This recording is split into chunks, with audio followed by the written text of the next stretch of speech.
I've been thinking about this all day.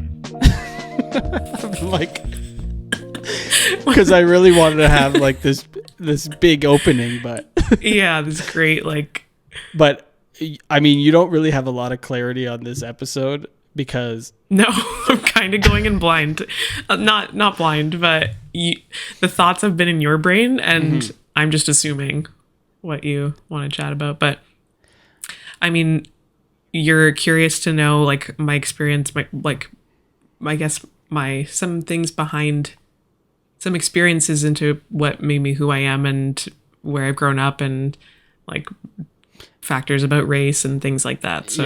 So yeah, I guess I think I originally said I just wanted to jump in with this question here, but you had mentioned when we were talking about education, I guess that was the last episode. Yeah. We're 2 episodes ahead, so I know it's hard to keep track.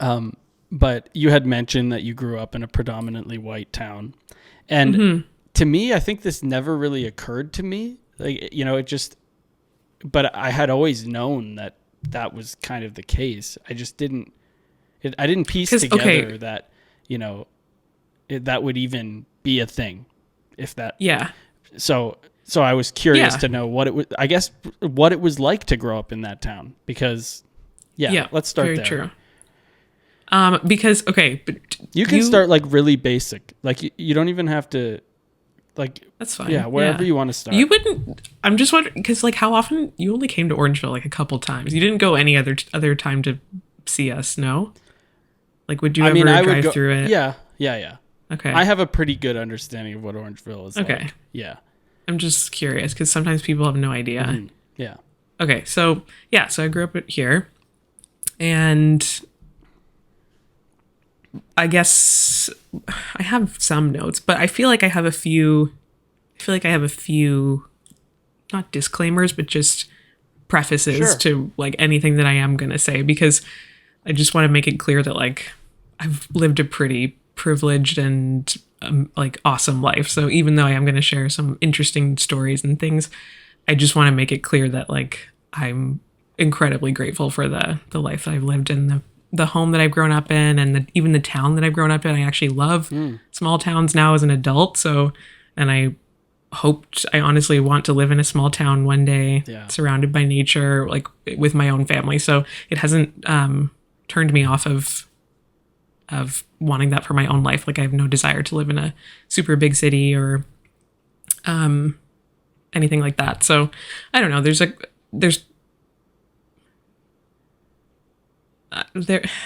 You can share things and still the experience can still be valid and positive at the same time. I guess that's kind of what I'm trying to preface. That's fair.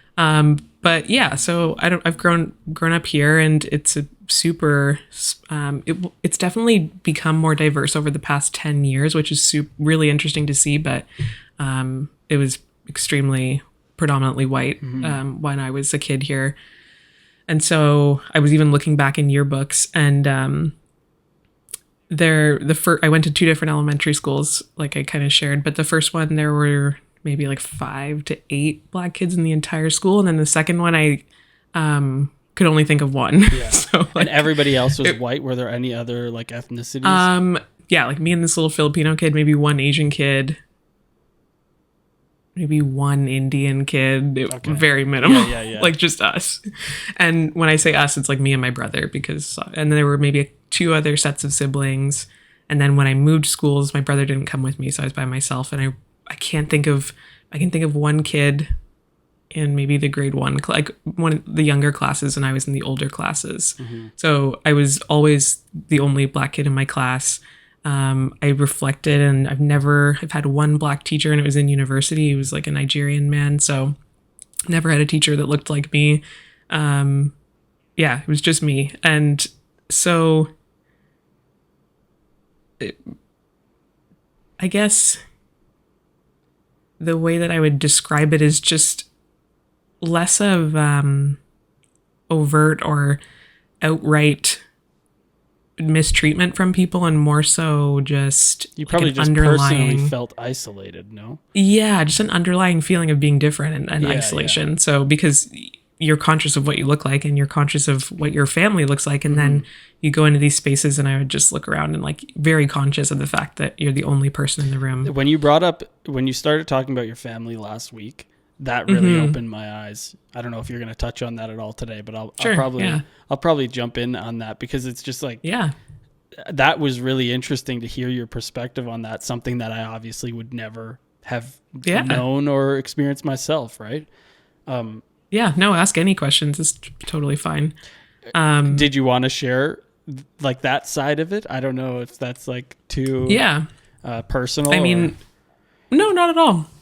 I mean, I'm biracial, like mixed race. So my mom is white and my dad's black. And so there is this like slightly different experience that I can't speak to, which is being a darker skinned black woman or a darker skinned person at all, because I'm mixed. So you had asked about like if I felt different at all amongst my own family, and the answer is definitely yes, because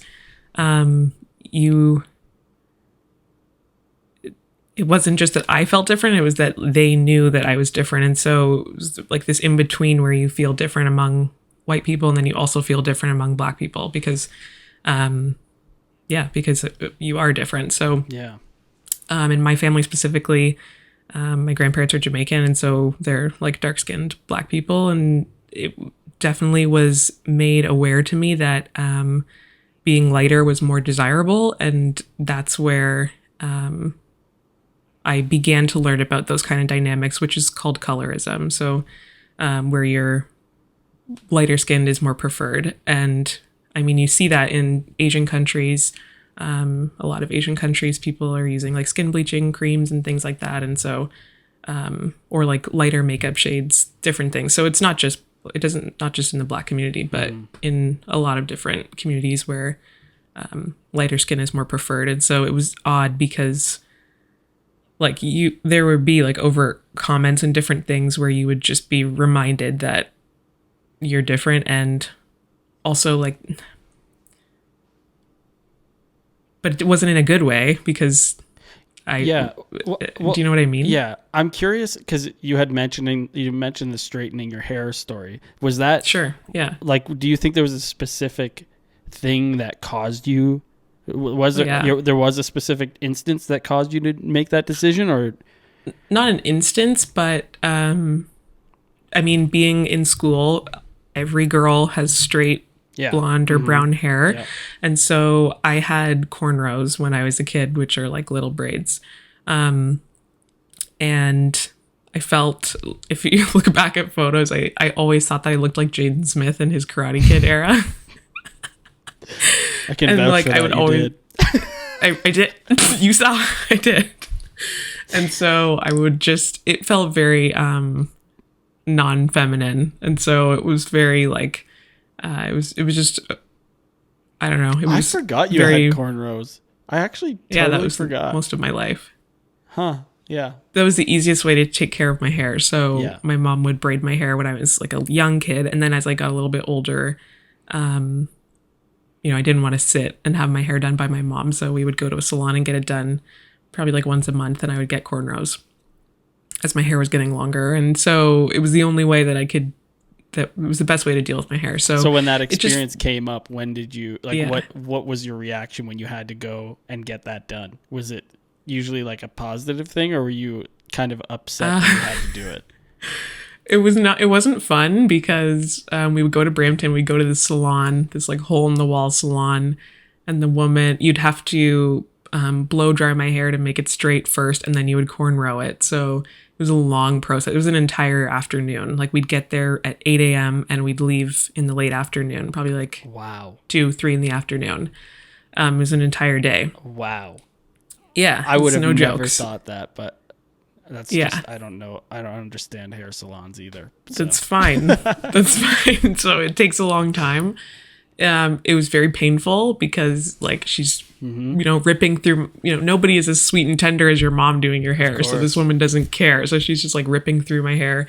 And I mean, every black girl knows like about the pain of getting your hair done. And then, braiding it is extremely tight, and you know, they're like yanking your scalp So back. everything And so but positive, really. everything but positive. Yeah. But then you leave and you're like, well, beauty's pain. That's what women would tell each other. It's like, beauty's pain, and you just have to kind of get through it.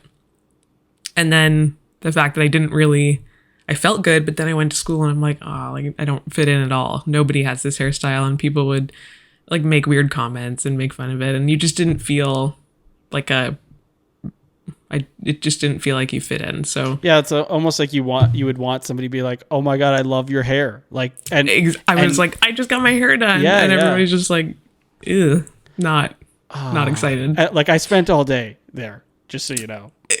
my entire Sunday. So yeah. So eventually, that's tough it was as a grade kid. 8. I think. Like, Yeah, definitely. especially like you have crushes. Like I'm interested in boys. I'm like so excited, and yeah, you just know that you're not their type. So it's just like, I don't know. It's all these different feelings. So it's grade 8, and we're about to do our grade 8 graduation pictures, and they were coming up, and I was like, I want to have my hair straight for the very first time, and my parents were like, absolutely not, no. And I pushed and pushed and pushed, and they gave in, and so that's like a whole other long experience, but which I'd never done before, which is a relaxing treatment, which is like a chemical straightening treatment, similarly to bleaching your hair, where you have to put cream all over it, and it, you have to wait, and it starts to burn and tingle, and they like get a little bit on your earlobe, and it's like burning the skin of your earlobe, but then you wash it all out, and then your hair is straight. Wow. But what I didn't understand at the time was that your hair is also extremely damaged because it's altering the state Which of is your why natural your parents hair. were so against it. Yeah. Yeah, but Also for the cost, you're growing up, you're becoming more mature. I want and your to start parents wearing want makeup. you to be confident in who you are, probably, and Yeah, you think that was but part of it. yeah, totally. But having a black dad, he's kind of just like, it was different instead of having a mom who could give me the entire rundown. My mom's like, we're getting into area that I have no idea about. So Right. you're kind of on your own. And my dad's just like, my dad's bald. he doesn't know the scene. Right. So, He's just saying because, like the dad response. That's like, yeah, he's you're just not like, doing because it I said because. so. Yeah. Totally. He's like, you're not growing up, you're just gonna stay like my little girl, and you're gonna get braids in your hair. But I eventually convinced them, and so I ended up doing that. Was so excited about it. I did that for about 2 years into the end of grade 9 through grade 8, grade 9. And then eventually I realized that my hair was completely broken off, and like not broken off, but like the texture was just completely messed up. Sorry, how long did it stay like that? You have to redo it. So it would see. stay for about a month, and then you have to go get a retouch, because if you want to wash your hair, it's not going to last. Yeah. So, and then so many comments about like, oh, you don't wash your hair, like you're not clean, and it's like black hair is so different. Many people go like 2 weeks without washing their hair. It's very common because our hair is so naturally oily. It needs moisture. It doesn't need to be like washed as regularly. Yeah.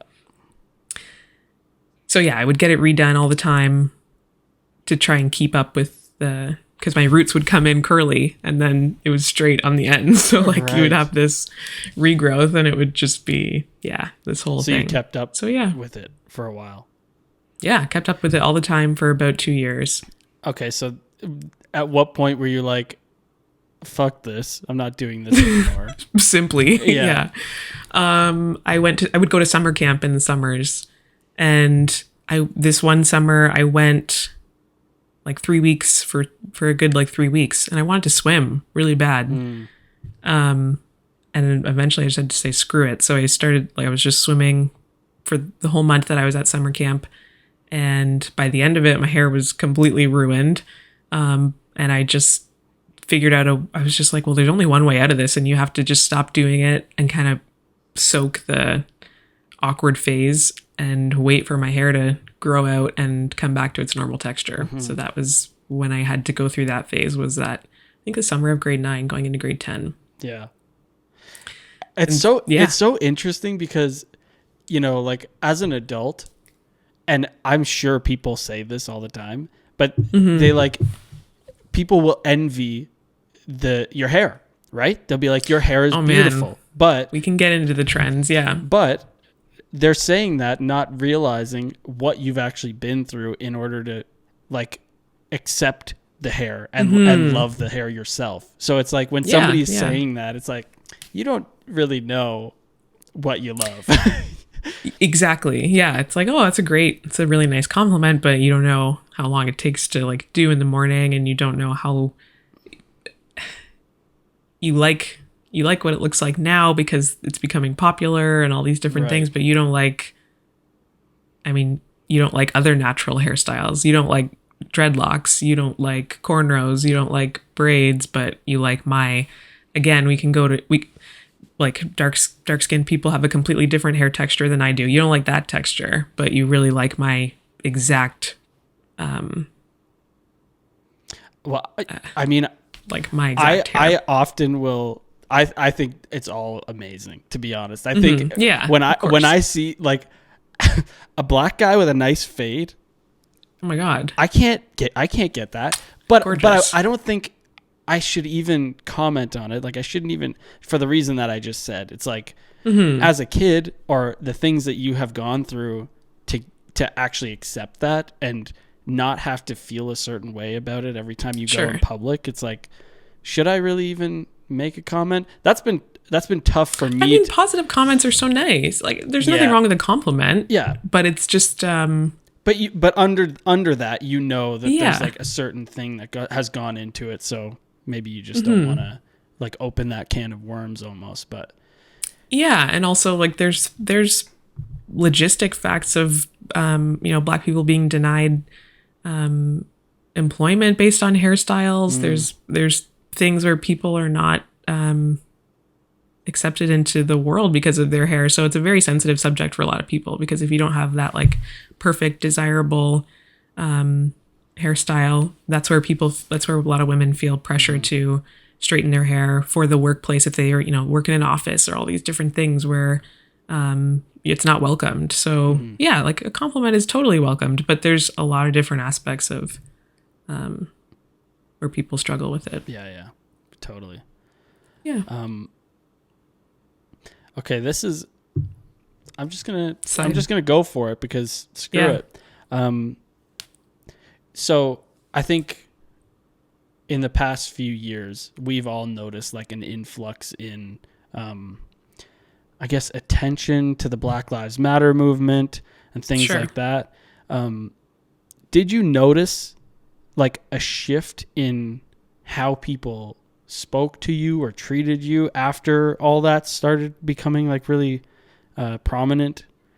Or like, and in good ways or bad ways, like? Yeah, I think people got really uncomfortable, and that's like the main thing that I noticed, that it felt like people were walking on eggshells around you. You could literally feel it. Wow. And that's like what I would joke with some of my friends about is like, okay, you can say the word black, like it's okay. it was like to that level where people, you could feel that people were tiptoeing around you, and that's where sometimes things go slightly too far, where now I'm like, okay, are we still having productive conversation because people are so afraid to say the wrong thing? Yeah. People are very afraid to say the wrong thing. I think in the very beginning, it was interesting because there was a lot of education. There were a lot of conversations being had that people had no idea about, which was really productive. And then I think it got to a point where people are like, okay, so what do I do now? And then I think it got really uncomfortable. And now I think that's where we sit now. I think that's where we sit today, is where people are extremely uncomfortable and afraid to say the wrong thing, and afraid of being canceled and all of these things. And that's where it becomes stagnant, where there's really no more conversation happening, because now it's like, you're not welcome in this space. You can't comment on this. You're not allowed to have any opinion on this. And so then it's like, okay, where does that leave people though? How do we... Have you thought about like what it would take for things to change in a positive direction? Or do you think we've kind of... Yeah, I mean, there's got to be a positive direction that we go, but Like, have you thought about that? Do you know what that looks like? Is, you know, what's a positive direction, like where people feel comfortable talking around each other, and where I guess even on a bigger scope, like where people can truly live in harmony instead of, you know, like obviously the past is very dark and we want to move forward from like mistreatment. And it seems like now it's gone to the exact opposite where people are afraid to say anything now.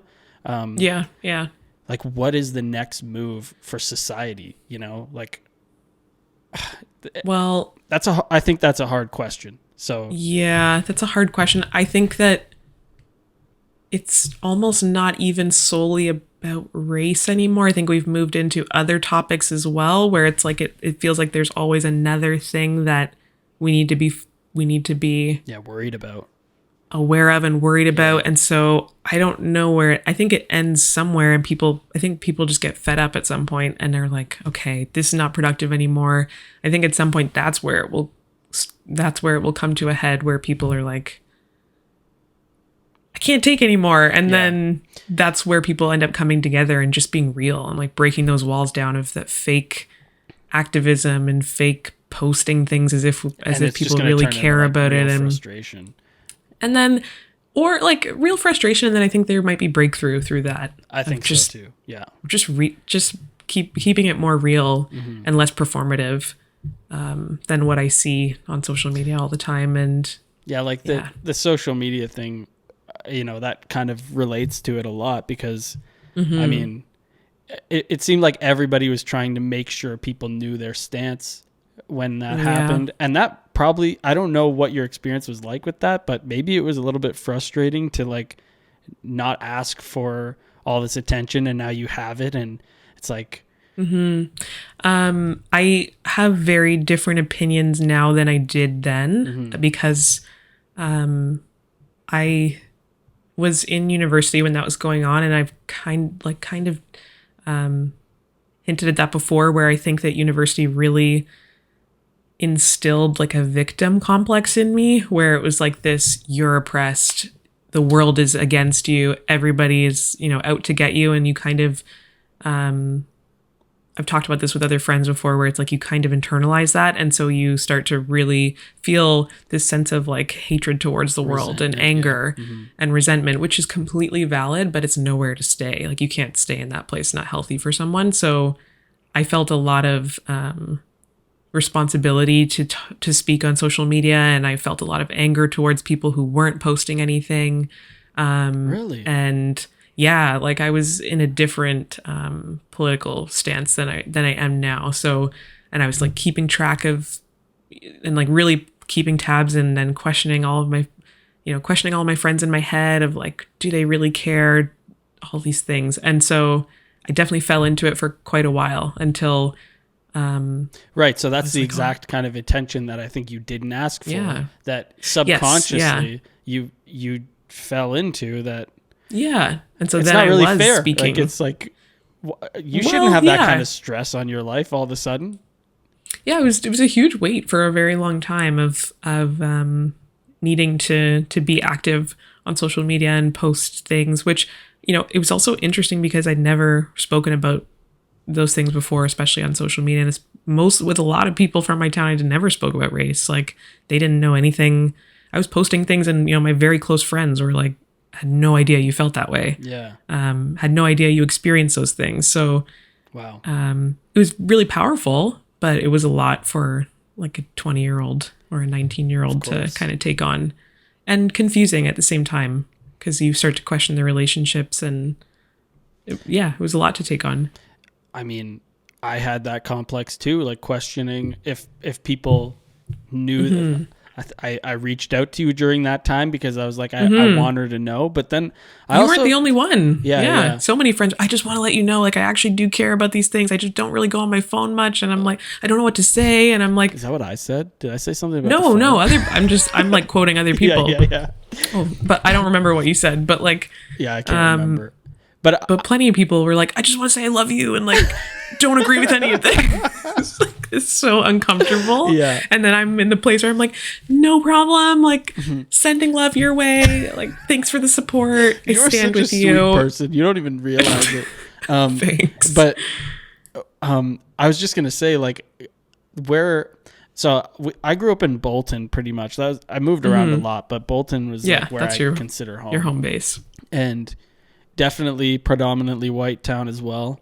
And my high school, it felt very divided. There were a lot of people from Brampton and a lot of people from Caledon. So so there was a lot of mixed race in certain aspects, but it always felt quite divided. And it wasn't until I went to college, I went to Humber, and I was taking the bus every day and realizing like my surroundings and being like I'm like kind of stitched into this like multicultural society. And it always felt to me like I didn't even think twice about it a lot of the time, but then like a situation like that, like the George Floyd situation, I think is really what stemmed all these like changes in that whole realm in my mind. I don't know if people would disagree with that, but it starts to make you think like all those people that I grew up with, basically, that I've been like so close to, you're like, they have to know that I'm not racist. It's like, but there's a lot of like, that. You like, I know you're not. Like, why would you even think that, you know? But so we all had we felt this responsibility to like make sure that people knew. It's weird. It's just a weird dynamic. So it's that of like, you're not overtly racist, obviously, but there's a lot of uncomfortable conversations of like, okay, but, you know, I hear you all at the party and you're all screaming the N-word when the song comes on, like in my high school. And I'm just like, you know, I sat with you all while you did that and for years. And so it's like, sure, you're not overtly racist, but, there were kids at my schools who were like flying Confederate flags from their pickup trucks and like calling it country pride because they're so, and like that's like a product completely over their head. And I think me and someone else reported it to the principal, and I'm like, can we shut this down maybe? Like, this is completely uncomfortable.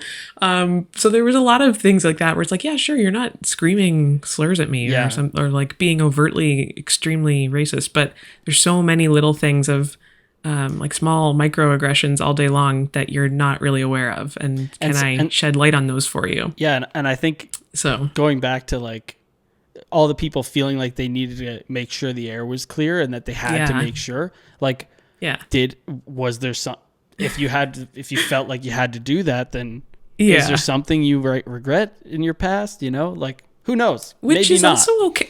Which is also, I think some maybe, and I'm not speaking for all Black people at all because I'm one person, but I've had a lot of grace for people because I'm like, how are you to know if we all grew up in this same tiny little town? I'm surrounded by all of you. You have, you know, one Black friend maybe.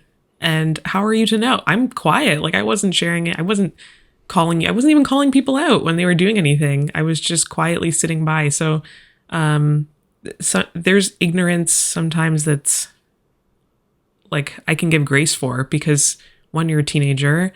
Two, you've grown up here. Your parents grew up here.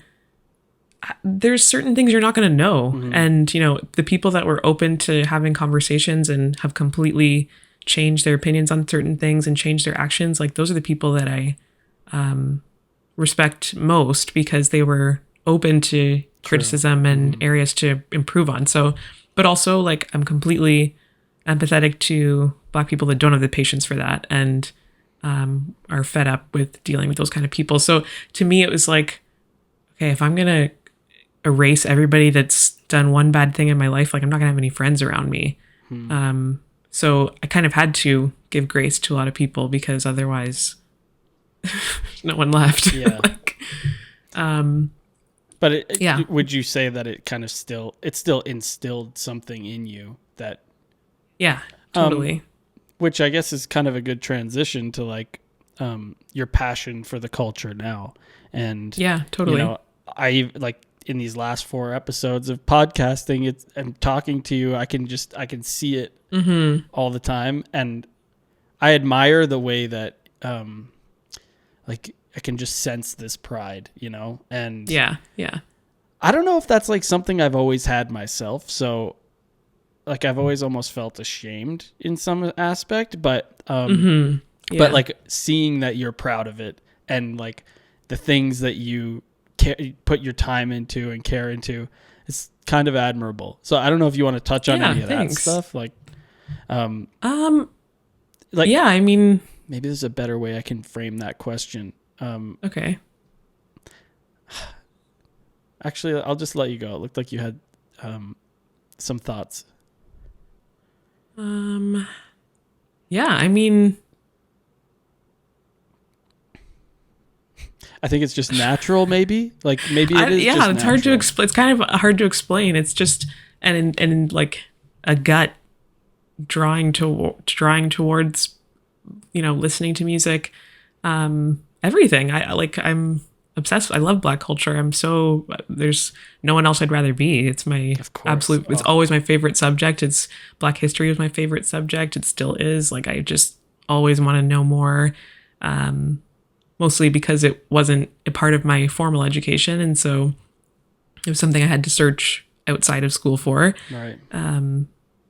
And it's hard. I don't know. I can't really put words to it. It's just like I feel so much pride because of all. Like I can just feel the history, and there's history in everything. It doesn't just come. People aren't just making things for no reason. So when I hear artists, I can hear the people that came before them. I can hear the people that came before them. I can see what was happening in that time. Like when I talked last time about the Black History Month, the thing that I did on my one Instagram account is like I was sharing how these people weren't just musicians or artists. Like they were also activists, and they were not just because you had to be. So and like fearless people, fearless, and so there's so much context behind the work that they were creating. That's why it gives you so much pride and excitement, and like listening to the stories behind things. There's so much context. It's not just making things because. Yeah. So that's what makes it really fun to me. I mean, I would love if like we have Black History Month coming up, and I would actually love for you to like touch on some of these things that you've already like. I mean, you've done some of the research on these people already, like we can do on that. certain people. Yeah.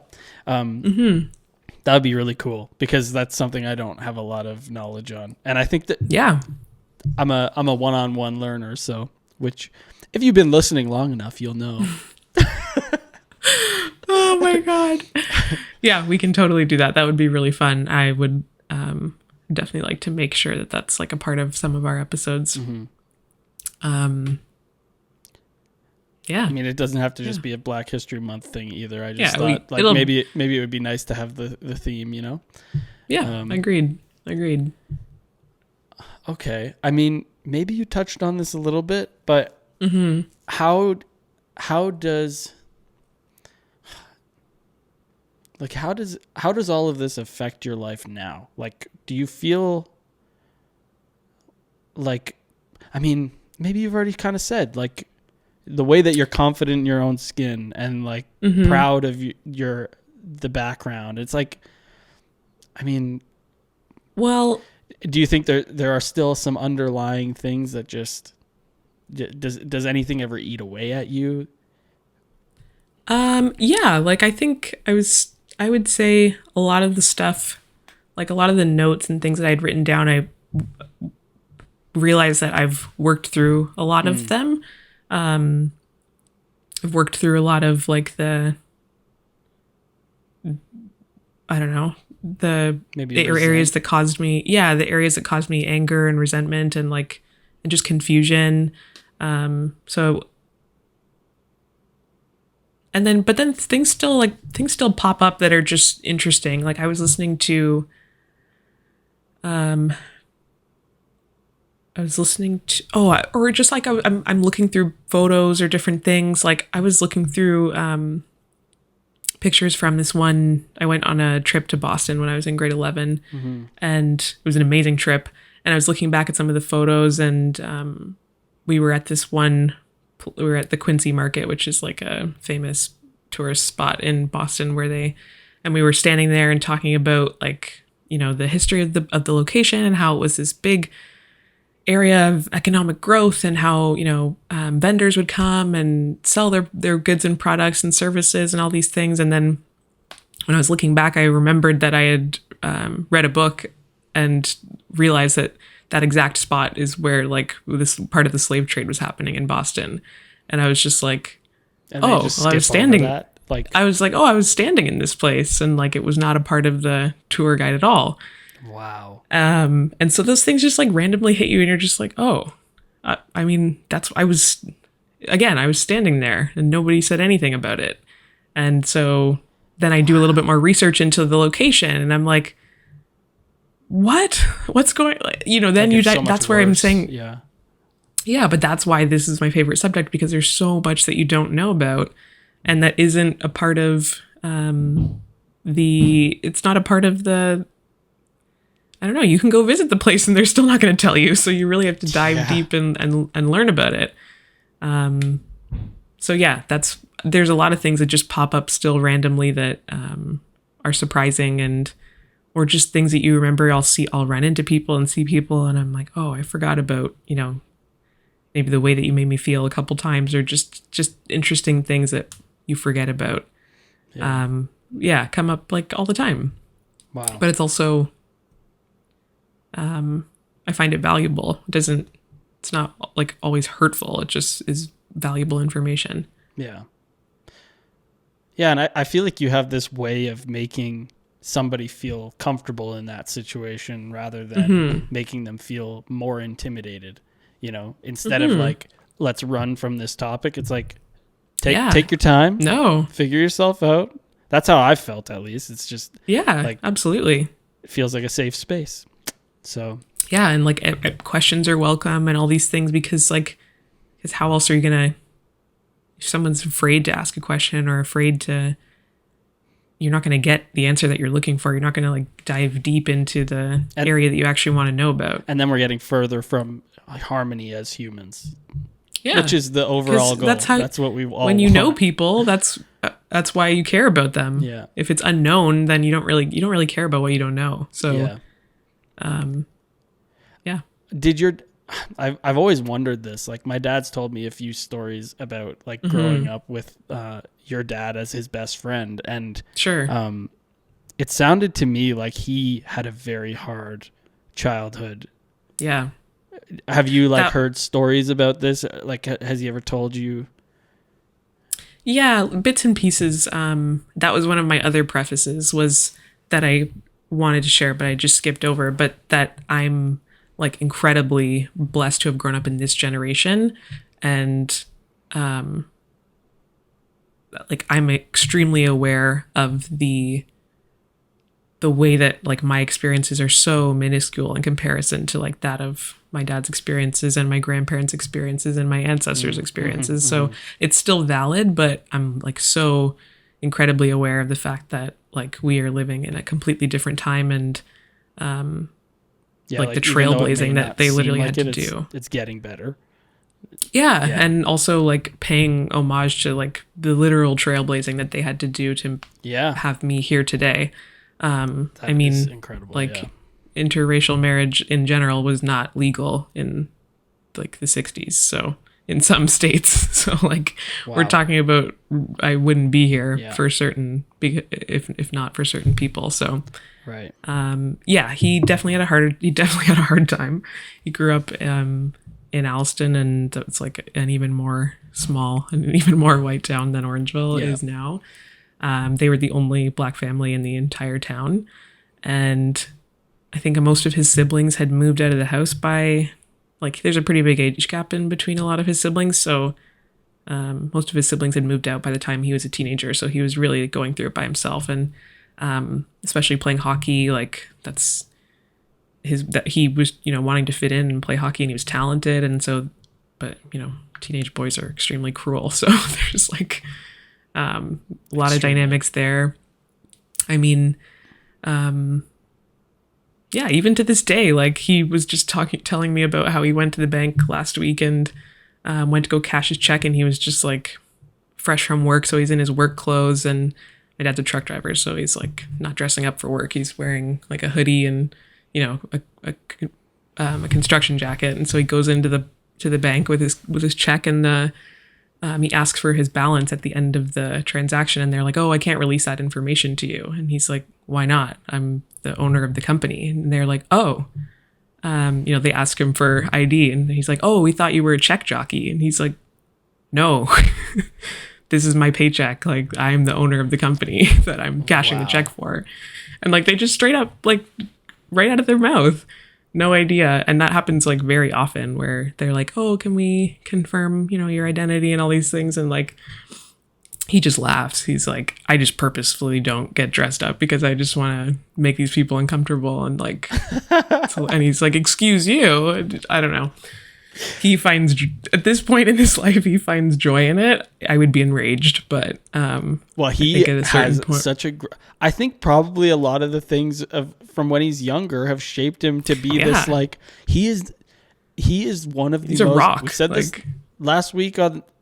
He's one of the most likable people I've ever known. He's just like, for real. He laughs at everything. Like, yep. We love him. Yeah, it's true. I mean, we do. We do. We're, incredibly great. There's something like, that's where a lot of my pride comes from too. I'm like, I watch this person get up at 4:30 in the morning every day and leave the house and work a 14-hour day and then come home and get questioned about my own paycheck that I worked this hard for. Like, that is crazy. I just have the ultimate respect for him. So, he's gone through plenty of experiences that like are crazy to me that I'll never experience. They went on vacation to Bali, and these little kids, these little like tiny kids in these villages were screaming and running away from him because they thought he was a monster because they'd never seen a black man before. Granted, they're like little children in a poor village, so it's like, I'm not gonna call you racist or cancel you, but it's hilarious. Like he's Shrek or something. Your dad is like a beast of a human. Like he's also a boss. Like, yeah.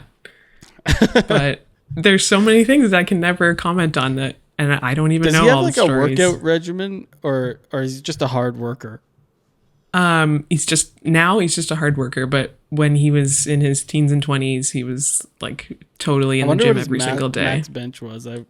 I'm gonna ask. You should ask him. Time I see him. Yeah. But I was thinking it would be so good. I know we always talk about like having guests on, and we haven't done it yet. Yeah. But like a siblings episode and a father's episode would be hysterical. It would be so funny. That's scary to me. Like ask them questions about like their thoughts on all these creative random things. Yeah. They probably wouldn't even pay attention.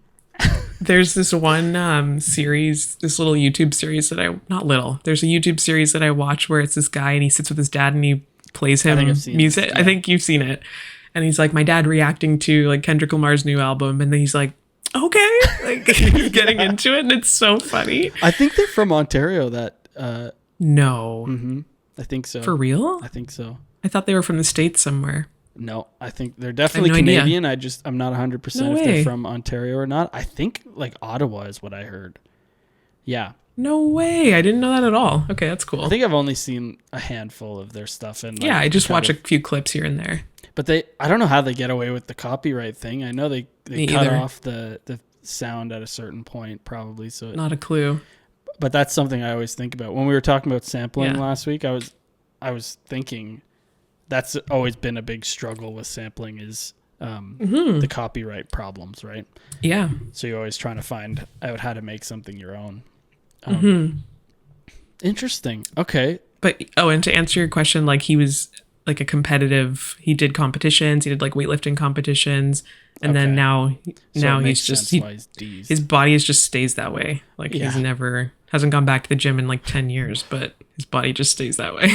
Wouldn't it be something if we could put that video of them wrestling on the...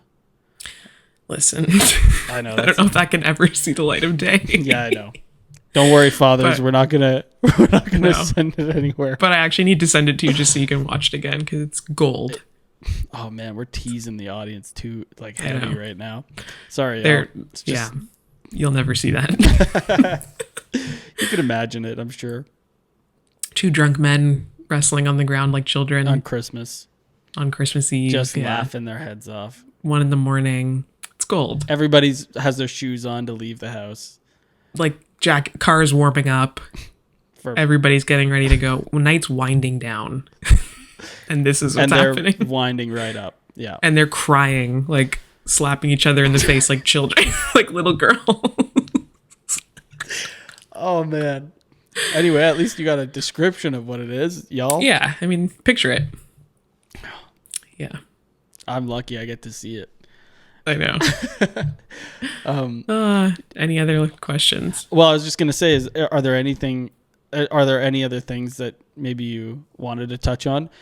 For those that maybe this is the first episode you're listening to, Jasmine has felt called to a podcast, and I feel like this is part of, why you've wanted to be involved in a podcast, is to share these things with people, and I think it's super valuable. Like I feel it's funny how you read my mind that way. Yeah, I feel blessed that I even get to hear you talk about these things, because otherwise I think the way that I would source this information is just way different. there's nothing like when a friend can share something with you, like when you build a connection with someone and you get that information from them instead of, I don't know, a YouTube video or whatever it is, or another podcast or some complete stranger. Like there's nothing like that when you can picture someone's telling you a story and it's them. I don't know. There's something about that for sure. Yeah. And I think a conversation like this can be pretty stressful, I think, for some people. Yeah. And I think you just make it a very calm and safe place for somebody to like have real responses. And I think a lot of people I know would run from a conversation like this for dear life. Oh my gosh. Agreed. And if I'm being totally honest, like gearing up for this episode, for good reason. I'm like, okay, I hope I do Sweating, a good job. yeah. But I really have adopted this feeling that, and this goes outside of the podcast. Like, it's not about me. It's about like us as a whole, and like the world should just, this idea of harmony is important to me. So if this is how we kind of move things forward, that's what we got to do, But I don't, it's not always, and maybe it's not even that serious sometimes, but I think there's just something so important to context to, I think it's so surface level to just talk about what we like, the songs I like, all the movies I like, the books I like. Sure. Okay. But there's also a reason why you are obsessed with these things. There's a reason why I love these actors or these musicians. Like, you have to give context and where I was in my life when I was listening to them. And like in preparation for this episode this week, I was listening to my high school playlist all the albums that I really loved. And it just took me right back to the mindset that I was in those times. And like, there's a story behind everything. I don't know. I feel like it's important to get beyond that surface level conversation. I think that's where you get the best stuff. Well, Jasmine got the clip of the week again with that beautiful nugget. My monologues. Honestly, that was, oh my God. I mean, that was seamless. That was great. Thanks. I just wanted to thank you for sharing all that stuff. You. Like, I think an episode like this is important for us to do. Oh, you're welcome. Yeah. Thanks for asking questions and like holding space for it. For sure. Cool. That's all. Just a little thank you. Bye. Bye.